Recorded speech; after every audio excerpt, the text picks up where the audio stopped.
so glad you're tuning in today. We are continuing this funder series that I'm doing.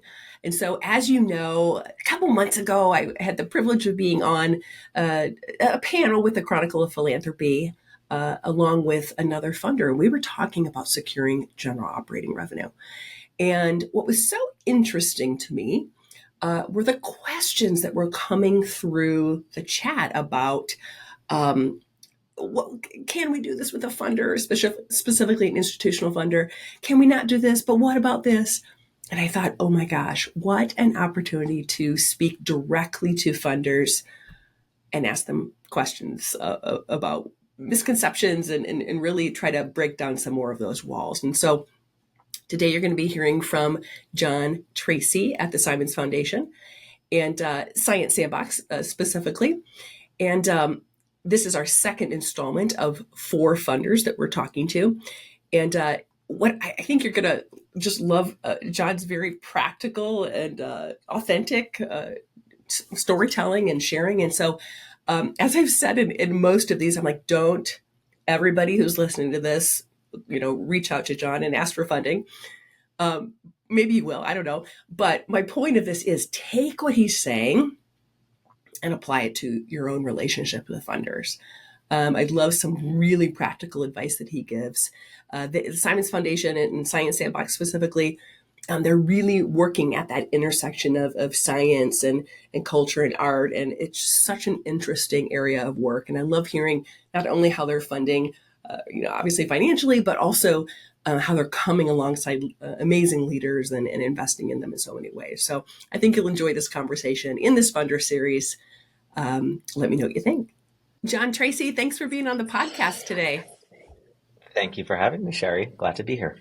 Good. Well, I'm really excited to talk to you specifically at the Simons Foundation, because I do find this intersection between science and then art and design and that kind of left brain, right brain thing, which I identify with, is such a magical intersection. So I'm excited just to hear about your journey and the work that you guys are doing and ask you a couple questions too of just insight from the funder side of things. But John, could you, before we dive right into Simons and Science Sandbox and all of the good things, would you mind just setting the stage on what your journey has been like in philanthropy and really how you got to this place that you are today at Simons? Yeah, of course. So I joined the Simons Foundation 10 years ago, almost 10 years ago now. I joined as a research assistant when we were thinking about the field of science engagement and science communication as a foundation. And it was sort of akin to like a think tank at that point. It was really, we were at the stage of we were seeing what the landscape looked like from the funder perspective, and really just thinking about like where we could make the most impact. So I was part of a team that studied the field for a couple of years. We eventually built a portfolio of grant making called Science Sandbox, which is, a catalytic sort of like incubatory portfolio focused on science engagement practitioners and not necessarily science communication researchers, but folks who are thinking about ways to engage all audiences in science. I kind of grew up here in many ways. I can imagine. Went from the research idea and eventually kind of ascended to this program officer type position and really honed my program development skills. I've also always sort of lived both in the program development and strategic communication space. So thinking about the ways that our awardees are telling their stories, the way that we as a division of the foundation are telling ours. And so I've really straddled both of those worlds, which I'm really grateful for.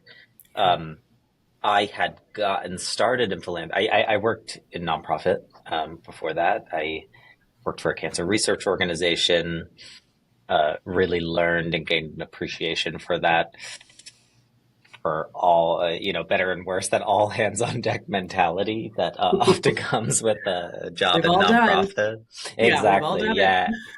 And I honestly can't imagine doing this job without that context. So, really grateful for that. But it feels like it's gone by in 5 seconds, but also been a journey at the same time. Yeah, well, 10 years is a long time.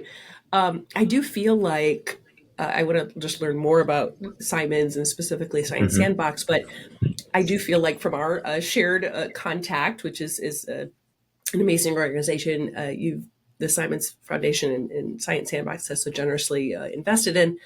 I do find that that storytelling of that intersection is challenging. Of are Mm, you science or are you arts or are you, I think sometimes it's like, yeah. well, are you either or? But I love this innovative or approach that you guys have of really seeing the value of how those are integrated together. And do you find that, especially from the communication side, do you find that funders or other donors really understand that intersection, or is that something that your people that you're investing in really struggle with?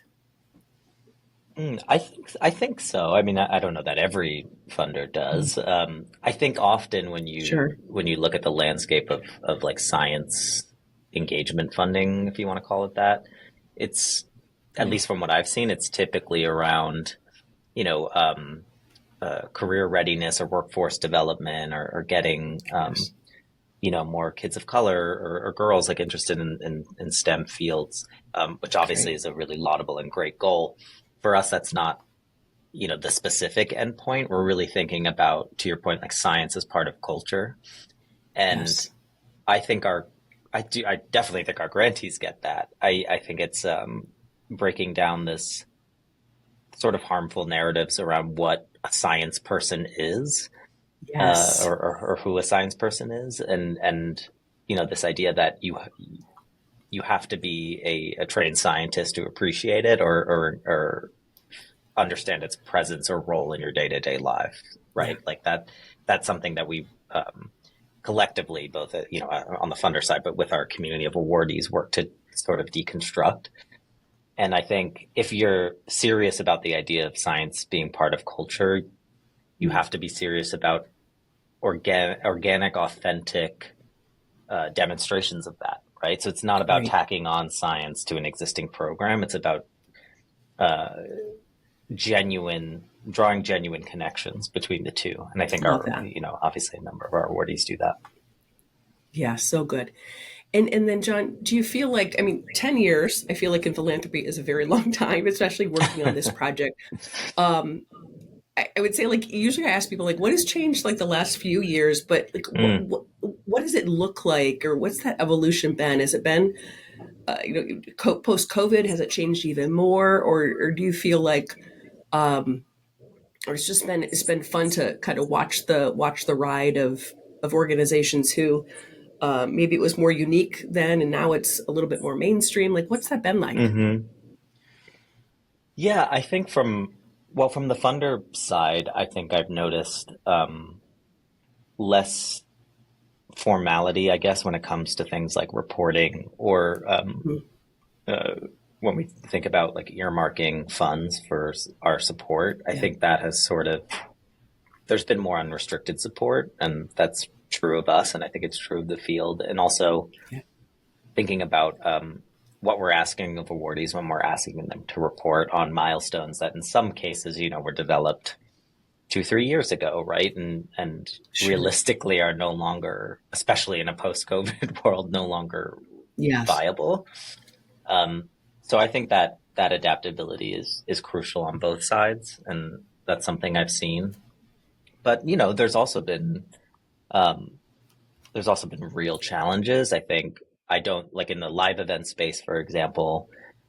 I Right. still think that field is really wrestling with post-COVID realities. They're kind of just getting back, right? And and Yep. and those challenges exist. So, yeah, I mean, there's been tons of ebbs and flows. But obviously, COVID's been the most significant Right. disruptor of that in many ways.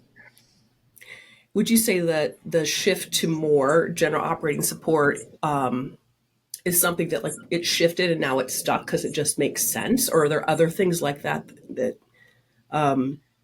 now you're like actually that's how we do it now. That's kind of the standard mode of operation. Yeah, I think so. I mean, especially when you're thinking about individual giving. I mean, you look at some of the gifts and awards that have come out, that have gotten tons of press. I don't need to go do to even too deep into that, but those kind of unrestricted gifts that have been awarded, which, is great. I think that doesn't come without challenges, of course, and questions about what kind of burden that puts on organizations. That said, I think that less restricted support is probably here to stay, and I think that's a good thing, especially the types of organizations we support, right? Through Science Sandbox specifically, we typically are working with younger organizations, maybe where their second or third grant that they've gotten, maybe they've gotten like one micro grant before, right?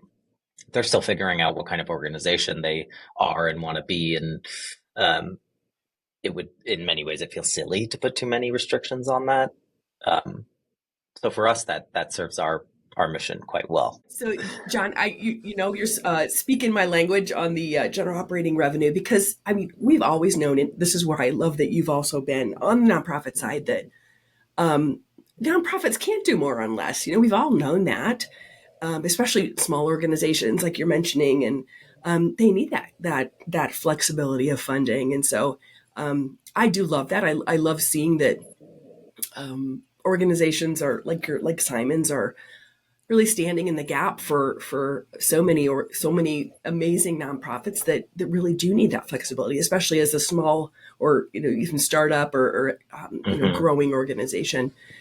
I feel like it's one of those invisible scripts that sometimes we in the sector say, well, if people won't give general operating, or people only like projects. And Mm-hmm. so it's actually, I think when we initially spoke, this is why I'm doing this series of speaking to funders like yourself, because I was on a guest. It was lucky enough to be a guest on the Chronicle of Philanthropy webinar, and Mm-hmm. Shireen Zaman from the Ford Foundation was on there, and she had made this comment to the crowd on the panel of something like she was really welcoming people to come have a conversation with her, and not just an application. And it blew people's minds. People were like, Mm. what do you mean we could like have a conversation with you? And so it really highlighted to me, or just reminded me, which I'm sure you see all the time, of really these kind of scripts that we say, well, we can't do that, or we can't have a conversation, or they wouldn't give us general operating. And so I just really appreciate your openness Mm-hmm. to shift and to kind of dispel some of those myths today about general operating, or relationships that funder organizations can have with someone like yourself. Yeah, the relationship one is Yeah, is is a yeah, really important one. That's key, I think. Yeah. it's huge. So, would you say that? So, if an ED or an organization was listening to this today, could you Mhm. talk a little bit about maybe that misconception? I mean, you seem like a friendly guy, John. If can people like kind of break through that funder kind of wall, if you will, and really get to know you? And is that a misconception you find that you face with fundraisers or executive directors as they're trying to form a relationship with funders? Yeah, so this one is an interesting one to think about. Like we don't actually have like a formal request for proposal process, or even a formal application template. Mm, I think given the range of programs that we tend to support, it would yeah. almost be silly to have a standard template. But I think beyond the logistics of that, I think to what you were talking about, the relationship building is not only possible, but it's crucial, I think, in the funding journey. I think developing relationships with program officers and folks in philanthropy is quite doable, although it might not always seem like it is, um, but also quite important. So I think for us, right, like when we invest in an organization, and we give a grant to an organization through the Science Sandbox portfolio, we're investing as much in the individual who's doing that work as we are in the program itself. Um, right. And for many reasons, right? Like I think programs can change, pilots can work out and not, but I think when you're approaching funding from the perspective of, is this person the right person to be leading this work and to be trying to reach these excuse me, trying to reach these communities, if the answer is yes, then you have a vested interest in wanting them to succeed, right? If you're keeping close to your mission. So that approach is fundamental to what we Yeah, do. I think our relationship with awardees is never going to be submit an application, we'll review it and let you right. know if you get funding. It just wouldn't work. Could you expand just a little bit on that kind of individual, just what that looks like as a partnership? Yeah, yeah. So it works in a number of ways, right? I mean, sometimes we're working with an organization or an individual who is going through a fiscal sponsor and just thinking about like what this Right, idea for a program might be. Maybe it's a nonprofit, maybe it's not. Maybe it's something different entirely. So in addition to funding support, we provide what we call like wraparound services, right? Which obviously isn't unique to us, but we're thinking about beyond organizational support, like what leadership and right, personal development, professional development might look like. Because as I said, like sometimes a pilot doesn't work out for whatever reason, but right, that's not always indicative of the quality of a person's approach to engaging people with science. It right. hardly ever is. So we're committed to that idea of really investing in the person. I love that. I will tell you, or I've told many people that never before since 2020 have my clients gotten more, not only capacity building funding, but also like support, like you're saying, where Mm, I've seen such an uptick in that, which I know has benefited so many organizations that I work with of mm, just how else can we support you? How else can we grow your leadership muscle or whatever that is? I think it's been kind of fun for me to watch as an outsider and see organizations really step up and support organizations in so many different ways. mhm. It's been exciting. What other misconceptions, John, would you say that maybe working for the foundation kind of dispelled them once you Mhm. shifted over? But what are other things that you feel like I don't know that that's really the truth anymore, or maybe that you've faced? I'm sure there are many, but I think you know, I think this concept, this image of a philanthropy job as like a cushy job or like one where you go and um, you're reviewing proposals and you make funding decisions and that's it, or run it by your board and Yeah, that's the it. money I fairy. mean, Yeah, yeah, exactly. Yeah. That's definitely not why I got into this work. I don't think that would fly, where I work. yeah. We are definitely involved. Like, for example, I mean, I think we just had this national initiative, our first national initiative as a division called In the Path of Totality, Mm, where we celebrated the April 8th, 2024 solar eclipse. cool. Obviously, a thing to celebrate in its own right, but really it was a vehicle for us to leverage that kind of big cosmic moment, right, into help, like enabling people to develop relationships or re-examine relationships with science in ways that are meaningful to them and on their terms and Cool. don't conflict with their existing identity. So, we fund like the path of the eclipse crossed from Texas up through Maine Yes. over through parts of the country that frankly we haven't funded very much in, right? And we haven't had much visibility in. But we were there. Like we went to Arkansas, Texas, Ohio, Love it. Indiana, right? To build these relationships because to them, they Hmm. don't have the same they don't have the same relationship to us or philanthropy as Right. someone on the coast might have. And so it was essential that we conveyed the reality of the situation is that we're there to be true partners and that we're not just in it for this one time event thing, right? Like we Yes. want to sustain these relationships and help you think about, what other ways in which science and science engagement might serve your community.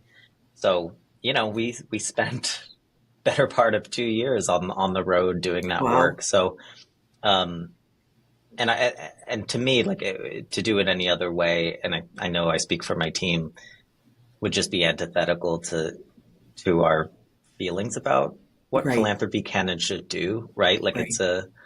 it's a mechanism to you know to build equity. And I think Yes. that's really at the core of our work.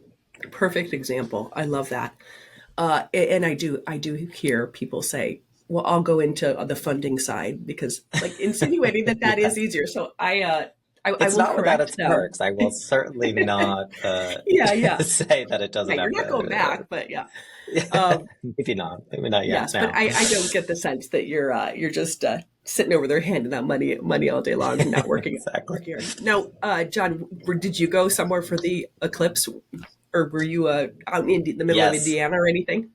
No, although ironically we went to Austin, Texas and had an amazing time. We Cool. did end up we had a 3,000 person viewing party. We did Oh my see gosh. some of totality, but ironically we went there because we were like, well, it's going to be cloudy in Maine or Oh, yeah, upstate New York. And right. of course, the day of the eclipse in Maine, it was beautiful, clear It was sky. Shout out to the folks in Holton, Maine. I'm very Oh happy my for you all. gosh. That is so great. So great. So one other topic, John, that we talked a little bit about initially when we connected was when I was on this panel, that I mentioned with the Chronicle of Philanthropy. One recurring question that kept coming up. I don't know, there were like 900 people on this webinar, so there were all these questions, which is why I'm doing this. It was so interesting, and one was, of course, about organizations they're not open call. They're Mhm. there's certainly a path to get on the list, if you will. Can you talk a little bit about maybe your foundation's decision of what that looks like, and if someone's listening to this, and I'm telling people not to 500 people not to call you, but if someone's listening to this, like, what is that journey they should take to say, okay, Mhm. it's not open call, but what are the first three things I should do so that maybe in 3 years I am sitting down with a program officer and having a serious conversation.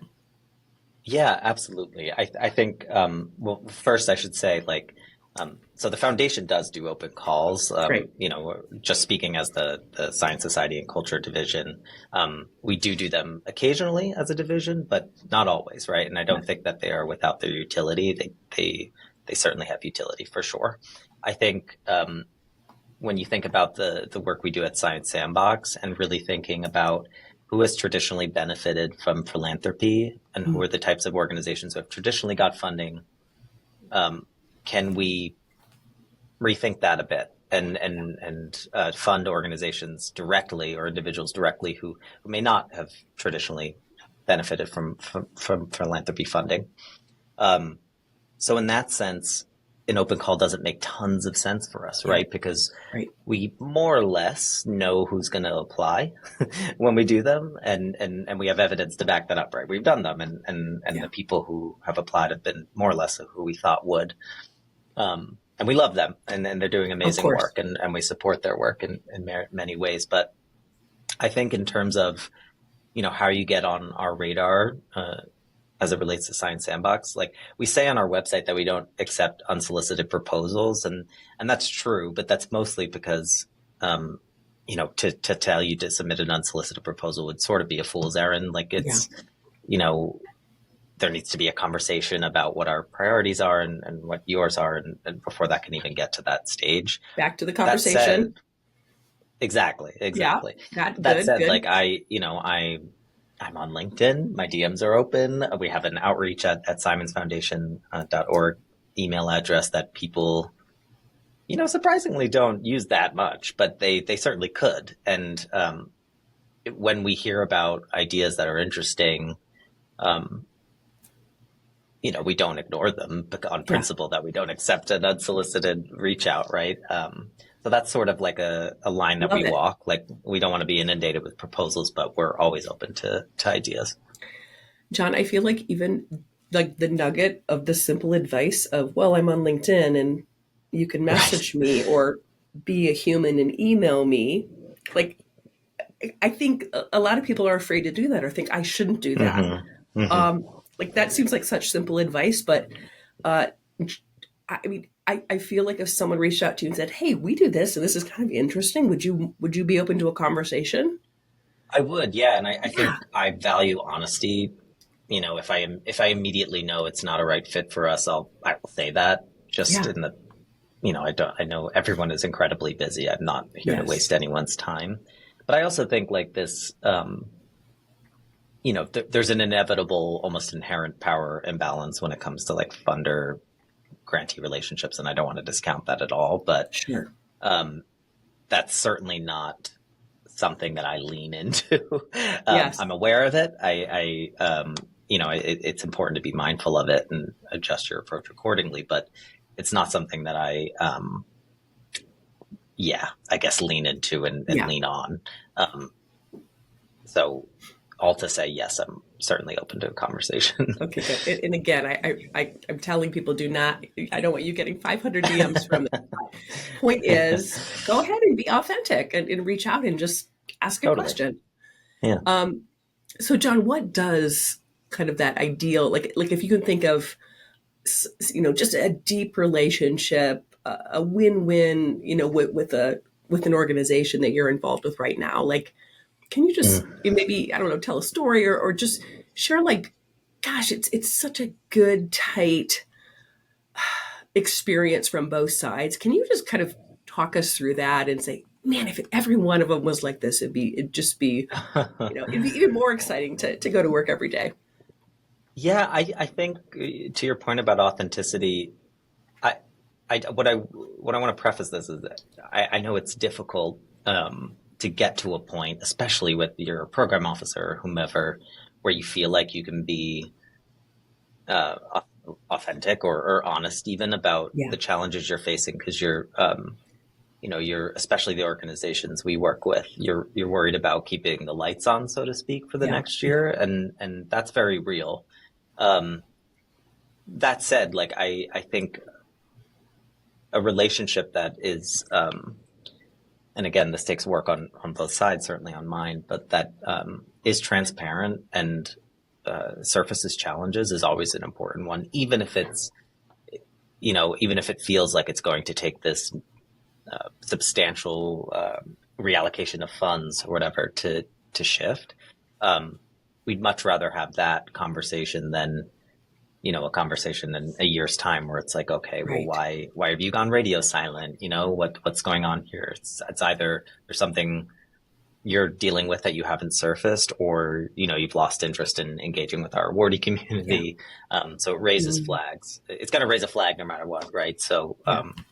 but I guess to give a story, I mean, there's so many, and keeping it somewhat vague, but this organization who's doing truly, I think, transformative work in thinking about how communities can play a role in combating issues that we think about on a macro scale, like climate change, right? But Mm. often are most felt on the community level, right? Yes. And thinking about ways that members of that community can feel empowered to quote do something about it. This person, that there are many things about their program that they sort of nailed the first time, especially like thinking about curriculum and pedagogy and things like that. Mm. But the partnerships part of it was challenging for this person, and you know they kept hammering away at their initial approach, and to till it became clear that it wasn't quite viable, right? So they shifted to this more lighter touch, lighter Mm. ask of these Mm. community organizations approach, and it's gone really well so far, right? And that was something that they had to come to us and say, we're reallocating these funds to do this, say, one event rather than these several events, and um, that was a conversation where I'm sure it was quite difficult for them to have, um, but we did, and we worked together to shift Yeah. shift approach, shift gears, and it worked really well. And I think those make me and everyone on the team like so happy, right? Because it's Right. like, okay, we're doing something right. We've fostered this atmosphere of trust, um, and that's hard won sometimes, but I think it just is so much better in the long run for everyone involved. So good. So good. Um, could you also just talk a little bit about the awardee community? Like, Mm-hmm. I just, like, what do you see from a kind of everybody leaning on each other? Like, is it really formalized? Or could you just talk a little bit about that, the strength you've seen in that? Yeah, it's both. Our wordy community is both formalized and informal. Hmm. So we actually just last week were had our annual Science Sandbox Awardee Summit. That's where Cool. we bring members from our wordy community from all over the country. We fund nationally to New York for a couple days of mostly just putting them in a room together to get them to Yeah. talk. You Eat don't good really need to food and yeah. program it to have it. Yeah, exactly. Yeah, over programming. I've learned the hard way. It's not the way to Yeah. go with those things. Um, but yeah, I mean, I think from where most days we're not at the summit, we're not in a room with all of our awardees. So over the course of say a year, like we have all of these conversations where we're like, oh, I was just talking to someone who was dealing with this issue. And Mm, it's right. anything from, an HR legal issue to a programmatic issue, right? And, we do our best and invest resources in trying to connect them to each other. But for many reasons, sometimes that doesn't happen, right? Life, people are busy.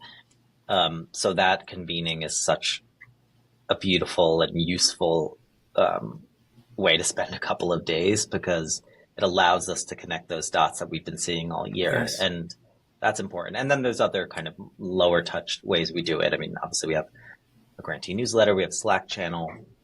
And as we were talking about a bit before, our professional and organizational development programs are structured in a cohort model. So it's not one-on-one. It's more, you're working with similar and Yes. analogous organizations. So the community is, it's really, really essential. It's Yeah, foundational to what we do. absolutely. I find that I do most of my coaching is one on one, but Mm. my clients will tell me how great or good it is to hear when I say, "Oh, actually, one of my other clients is going through that right now. Mm. Here's what they Hmm. did." It's like just that objectivity, or me too. Like I'm having the same thing. I can imagine is incredible.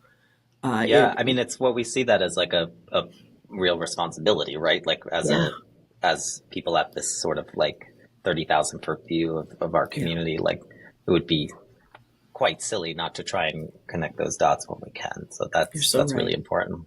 Yeah, So good, so good. John, thank you so much for your time today. I really appreciate just speaking off the cuff and being honest and giving us a little bit of insight into your role. How can people? absolutely. What's the best way to people find you? You already told us that we could DM you on LinkedIn. Yes.